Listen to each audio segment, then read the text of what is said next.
उस शाम कमल उदास मन से अपने गुरुजी के पास गया। गुरुजी ने उसे देखते ही मुस्कुराते हुए पूछा, बेटा, इतना बोझ क्यों उठा रखा है? कमल हैरान होकर बोला, गुरुजी, मेरे पास तो कोई बोझ नहीं है।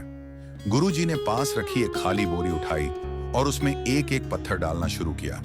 अगर मैं असफल हो गया तो एक पत्थर लोग क्या कहेंगे? दूसरा पत्थर अगर मेरी हंसी उड़ गई तो? तीसरा पत्थर कुछ ही देर में बोरी पत्थरों से भर गई।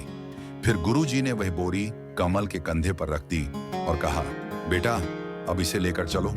कमल मुश्किल से कुछ कदम चला और थक कर बैठ गया। गुरुजी ने गहरी नजर से उसकी तरफ देखा और बोले, यही तुम्हारी हालत है। तुम्हारे जीवन का बोझ काम का नहीं है, बल्कि उन व्यर्थ चिंताओं का है जो तुम्हारे मन ने खुद गढ़ लिए हैं। चिंता बोरी की तरह है, जितनी उठाओगे उतने कमजोर होते जाओगे।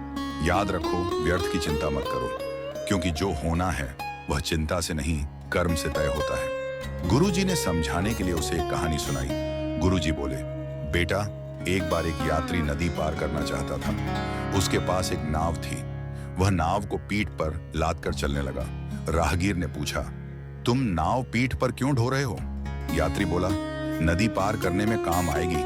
लेकिन सच यह था कि नदी तो बहुत पीछे छूट चुकी थी और अब नाव बोझ बन गई थी। गुरुजी ने कमल की आंखों में देखते हुए कहा, बेटा, चिंता भी उसी नाव की तरह है।